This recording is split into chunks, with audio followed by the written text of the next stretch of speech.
Hey guys, Lee Labrada here, and it is my pleasure to be here in our Labrada gym with none other than the Branch Warren, two-time Arnold Classic Champion, and just probably the most hardest training bodybuilder ever, possibly. And I am going to risk life and limb to go through a bicep and tricep workout with him. Well, first of all, it's my honor to be here. Thank you very much.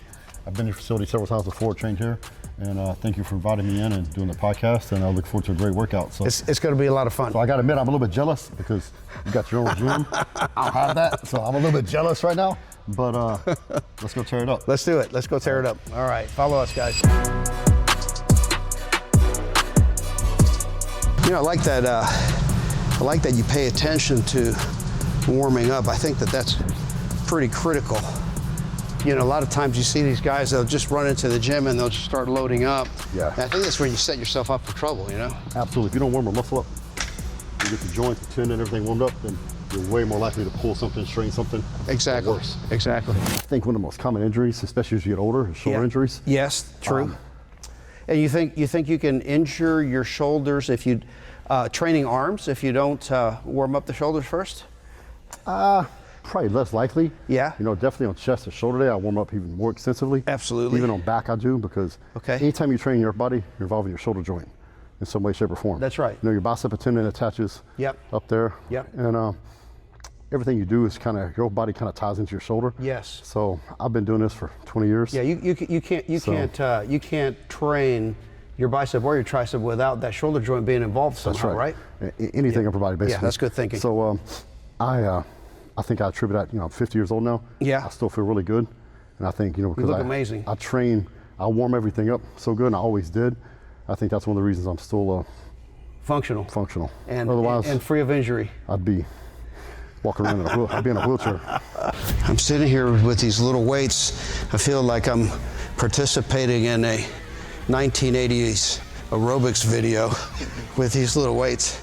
But I better be careful what I wish for, because I know once this man goes into full swing, I'm going to be hanging out for dear life.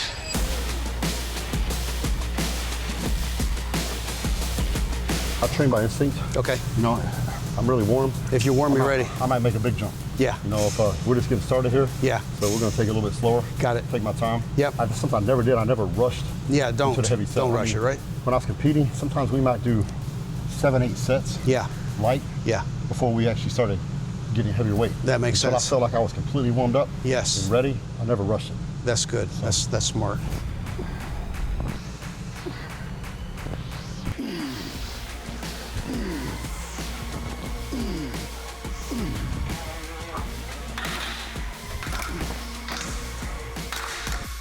You think there's a right or wrong way to do a split? No, I don't think so. You know, I've always done back and biceps together, you know, and then chest, shoulders, and triceps, you know, push, pull. But, you know, early on when I started out, I was doing a 4-day-a-week routine. And believe it or not, I was doing chest, shoulders, tricep, calves on one day. I was doing back and legs on another day. Same day? Same day. Something, I used to train my entire body Monday, Tuesday, Wednesday. Yeah? The whole body? The whole body. In one day? Monday, Tuesday, no, I would do chest, shoulders. Oh, yeah, I got you. Bicep. Split it up in 3. Quads, hamstrings, calves. Gotcha. Thursday, I repeat it. Yeah. Thursday, Friday, Saturday, take Sunday off and do it again. It's crazy. And it worked for you.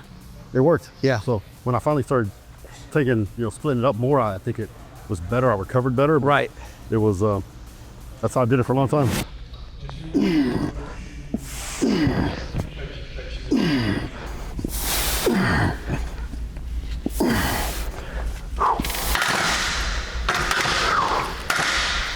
In fairness, I'm handling the 30s and Branch is handling the 50s. But he's just a lot bigger and stronger than I am. He's got a few years on me too. So.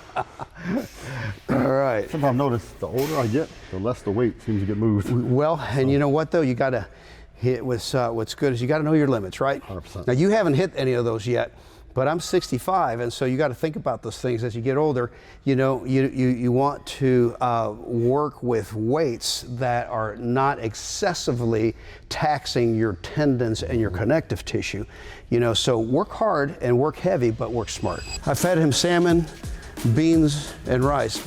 my wife's world famous black bean recipe that she got from my mom. Right. That's why he's getting so pumped up. Black beans and rice. See all that nitrous oxide? And black beans and rice. Hey, like I said about my jerky, you eat a bowl of them black beans and rice, you'll slap your mama for sure.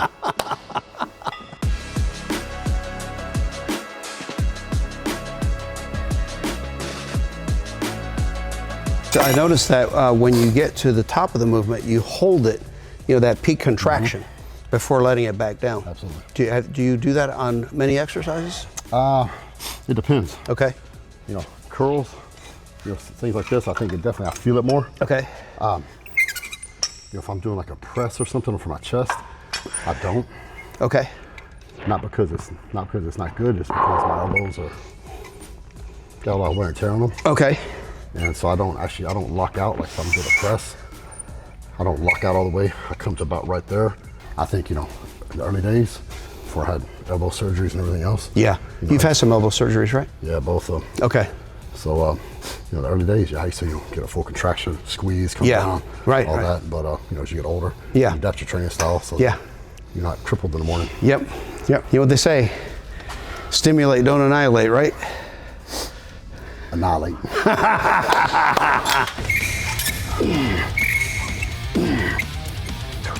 There we go. There we go. Good. Got those crazy peaks, man. You know, when you're young, what's one thing everybody wants?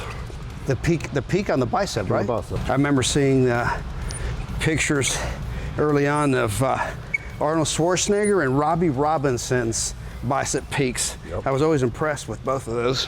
Robbie was a phenomenon. Robbie was a phenomenon. You know, it's interesting because I grew up seeing him in the magazines, you know, right alongside Frank Zane, came in second in the Olympia, you know, and truth be told, if he'd have been sharp, if he'd have been hard, he would have won. He was just genetic freak, you know, and just a beautiful physique. And then I remember a few years later, in I want to say 86, 87, and I'm standing on stage with him, and I'm thinking to myself, you know, it's like I'm having a little bit of imposter syndrome. I'm going, should I even be standing next to this guy? You know, because it's Robbie Robinson. No, you know, it's like historical. Tell me if I'm wrong, but he was in his 50s, still winning shows. Yeah, oh yeah, yeah. I mean, he was insane. Just amazing. I mean, yeah, just amazing. I can't think of anybody. I think Dexter was 49. Dexter's an amazing athlete also. But he retired at 50. Yeah. But Robbie at 50 was still bringing home titles. Yeah.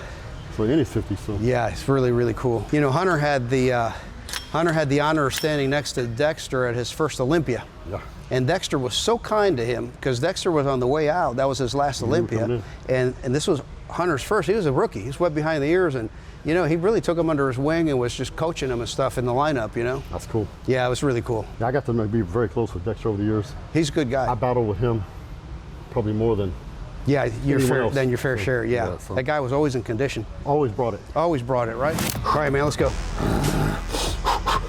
Yep. Yeah, lightweight, baby. All right, here we go. What we do?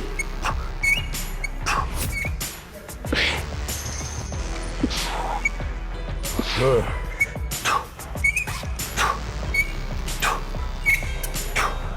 Good. Yeah, Branch. We're channeling original Branch Warren here. I just want you guys to know that. Good, there you go. Here we go. You get your drop set? Yeah. What's next? Drop set? Yeah, I'll do a drop set. Drop set. Ain't no to it. That was his polite way of asking if I was going to wimp out.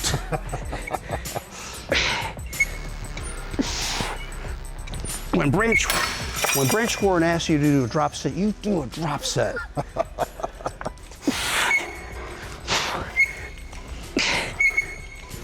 Come on, Lee. There you go. All right. Set. Woo.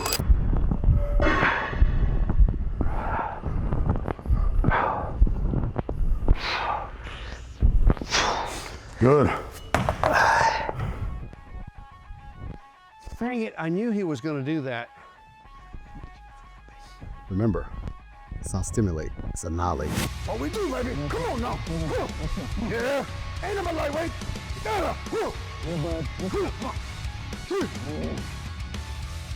That's life for you. Too easy. 2, Good. 3, 4, 15 easy. Come on, Lee. I know that wasn't 0:15, but I'm just gonna tell him I forgot how to count. How long do you rest between sets? Now? Yeah. You go pretty quick, or do you rest long enough to catch your breath, or? Back to back to back. Yeah, back. Yeah. You like it that way, right? I like it that way. You know, that makes your bodybuilding, you're training cardio as well. So you get a lot of cardiovascular benefit from it, I right? stayed in very good cardiovascular shape even when I was heavier. Yeah. I know, because I was talking to a buddy and they go, I was talking about elk hunting in the mountains and powder. You know, I killed out, had to pack it out on my back. Yeah, listen, let me tell you, I know about this because my son Hunter's told me that even when you were at your peak carrying so much more body weight, that you could easily outrun people up and down mountains when you were hunting. No, it's just, So your cardio is a really... I attribute it up to the way I trained. Yeah. You know, I mean, especially on leg day and back day, if you're going back to back to back, Yeah, when you first start training like that, it kills you. right. But you do it long enough and years of doing that, if you get better, you recover faster. Right. And, you know, if you keep the pace high, you get a better pump too. Yeah, So good. My whole goal when I trained was to get the most blood in the muscle as possible. yeah. You know, I didn't want to be able to bend my leg. When I was done training, I'd be so pumped. Yep. 2, Come on. 3, 4, 5, 14, 15, 16, 17, 18, 19, 20. Wow. Nice set, man. Here we go. Come on, Lee. What's the most you've ever done these with? And how many reps? Barbell curl? Yeah. 275. 275? Yeah. Oh, wow. Yeah. Was my form great? No. Yeah. You get some body in it. Gym battles between you and Johnny were epic. Who's stronger? Stronger? Johnny. Yeah. Yeah, I mean, there was a few. You I think could he's outbench the him strongest bodybuilder you've ever worked out with? pound for pound. Yeah. I mean, Ronnie, poundage-wise, could probably outlift him. Poundage-wise, but if you took pound for pound, Pound for because there was a pound. big weight difference. Yeah. Johnny's strongest. Yeah. He Well, yeah. was ungodly strong. Yeah, Yeah, I've gotta- seen him pull 850 in the gym. Deadlift, you know, squat over 800 for like a double or triple. Just strong. I mean, there was some exercise I could get him on. You know, I was stronger in chest than he was. You know, I could military press real heavy. But overall, if I'd gone in a powerlifting meet against him, Yeah. I couldn't beat him. Good. All right.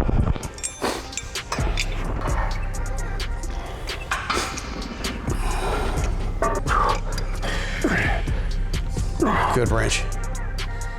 All right. This was always one of my favorite exercises. Yeah, this is probably my favorite tricep exercise. Yeah, it's pretty awesome. I did a lot of these. I did some dips. Did a lot of skull crushers in the day. Yep. Now, did you use a straight bar? Or? I used a cambered bar. Yeah. Easy curl bar. But a straight bar will do in a pinch. It's just a little harder on your wrist. All right, here we go. Good. Good. There we go. Good. Did you find that doing the higher reps for your upper body, did you find that helped you to develop more muscularity? What did it do for you? I think it gave me more. I think I got more separation. You got more separation out of it think so. in the upper body? Yes. Okay, and you didn't lose any size, right? No.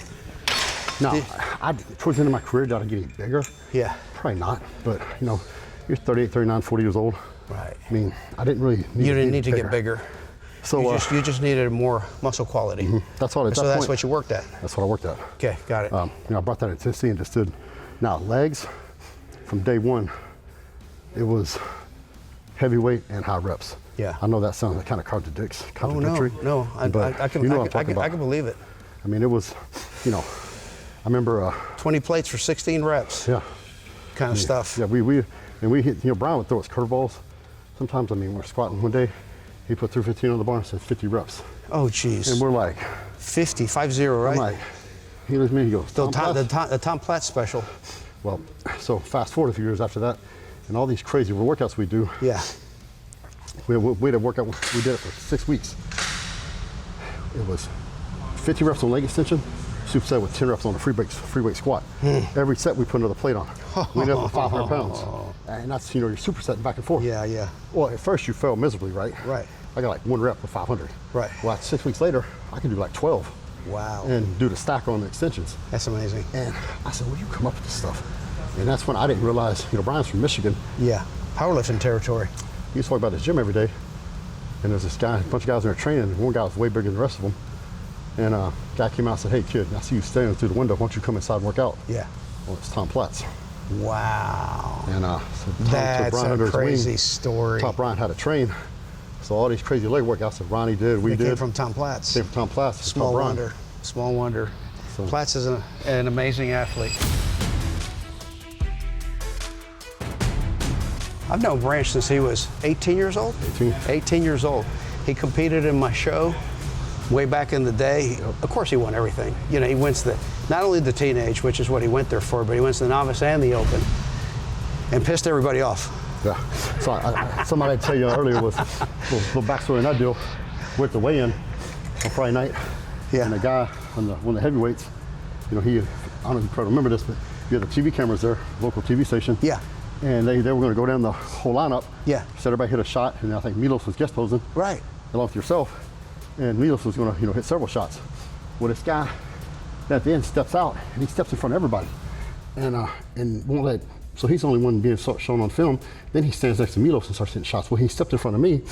So Mark, guy I worked out with, got me into this, was Ronnie's training partner. So this guy's like literally going down the line, stepping in front of everybody? Blocked everybody. Are you kidding me? You know, me, the whole lineup. Man. And then he stood next to Milos. Never seen anything like it since, have you? No. And Mark got mad. He goes, you're going to the open and the novice. He goes, you're going to beat that dude. I looked at Mark and I was like, man, that dude's pretty big, man. And that guy's like 30 years old. Yeah. And he said, you'll beat him. And you're just 18 at the time. I was 18. Yeah, but man, you had a heck of a physique. He walked up and he paid my entry fee for the other classes. Yeah. And you went in. I went in. And, Did you surprise yourself? yeah, I didn't know if I knew I was going to teenage. Yeah. I felt pretty confident the novice. Yeah. I thought I had a good shot at it. Yeah. The open, I was like, I didn't think I was going to win my class, much less Right. the overall. And Yeah. I ended up winning the And you won the whole thing. whole thing, yeah. He was pissed off. He's mad. Yeah. I remember. Yep. Yeah, bud.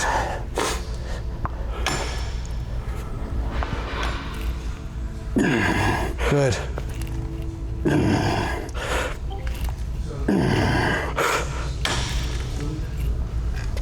Good, good. I know that your legs were the fastest developing body part. What was your toughest body part to build? My back. Your back. Yeah, for sure. I think, like I alluded to earlier, you know, working out with Johnny, Yeah. teaming up as a partner for so long, my entire pro career, I think really played a big part in it. Right. The other thing was I prioritized my back training. So, you know, I would take a day off after legs. So I had a full day to recover, and then I would train back. So I Right. was fresh when I went into train So you back. were fresh. And I did more sets, more exercises on my back day than I did anything else. That you were like bound and determined Yeah. to get your I was back. gonna force it to grow. Yeah. And I hit it from every angle. Yeah. You know, from pull-ups to pull-downs to bent over rows to supported T-bar rows to deadlifts to, you know, pullovers. I would do every single angle I could do it and take it to failure. Every exercise, and just train until I couldn't train no more. Did it drop work? sets. It worked. Your And back came up. came up and fast. That's what I knew if I could get my back up, because shows, in my opinion, are won and lost from the back. Yeah, well, they are. Now, do you think? Let me ask you. Do you think that that's right? In other words, that somebody that has great legs should lose to somebody that has a great back but not so great legs? That's what happens. I've seen it time and time again. Yeah. You know, Why do you think that they judge the back so advantageously? you've got 2 shots from the rear, Yeah. right? And so you've got how many shots from the side and the front? A lot. A lot. Most people look better from the front than they do from the back. Yeah, that's right. You see very few people that look really, really outstanding from the rear. Right. You know, hamstrings are probably the most neglected body part of the whole body. Yeah. So if you turn around and somebody's got a killer back, striated glutes, great hamstrings and calves, Yeah. it's impressive. It's impressive. Look at every Mr. Olympia. Yeah. They have them. The best back shots in history of the sport are Mr. Olympias. Yeah. Ronnie, Dorian, Lee Haney, Yeah. Phil Heath. Yeah. I mean, the list goes on and on. Yeah. That's right. So when you turn around to the rear, you know, a lot of times you see it's close from the front. Yeah. From the rear, usually that's when you knock it out. You look at Derek Lunsford. Yeah. You know, from the rear, he's got probably the best back door biceps in the sport right now. Yeah. One more? One more. We do kickbacks. Let's do kickbacks. Kickbacks. Yeah. Still got them striations and separation. Big full tricep. And that's the thing I started to notice is losing some of the roundness and the fullness kind of starts to. Yeah, I know, I hear you. Oh man. Yeah, I got a life-size picture of myself up there in the office from when I was 32. I don't know if you saw it in the office. Yeah. Good.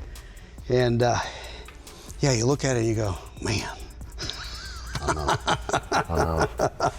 If I don't work out for a week, I feel like a fish out of water. Yeah. You know, it's just become so habitualized in my life.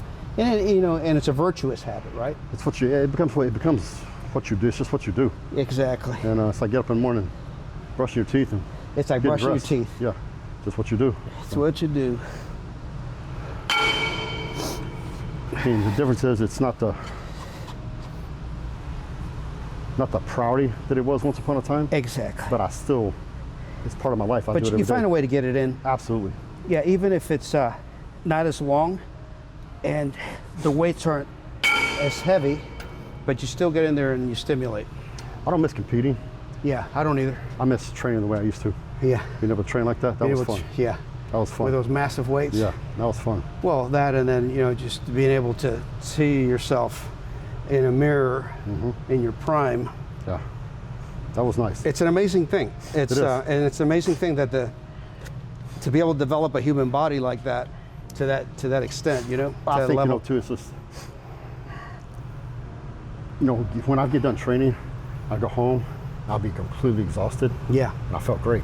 I was happier than you accomplished something. taking crap. I mean, I was like, life is good. Yeah, life I mean, is I was good. dead. I was just laying there completely exhausted. Yeah. You know, wiped out. Well, you knew that feeling was going to bring growth, and growth was what you're after.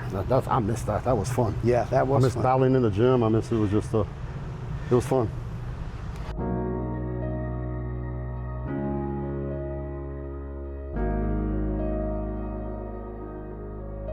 Hey, you know what? It's not every day that you get to have this world champion, Branch Warren, on your podcast, and then get a workout with him afterwards.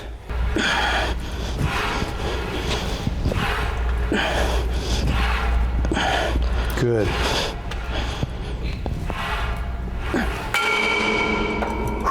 You know, Branch, when he was 18, won the Lee Labrada Classic. And here we are, many years later, he is putting on the Branch Warren Classic, which not only did my son Hunter win as an amateur on his way up to becoming a professional, but also my brother Gene, who's in the gym with us today, also won that competition, the Masters and the Open.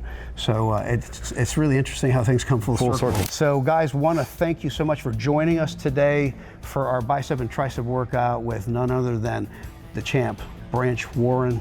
And you can find Branch on Instagram. You can find us on Instagram. And guys, if you have any questions, send them our way. We'll be glad to help any way we can. And hey, without anything else, you know, stay pumped, stay strong. We'll see you next time.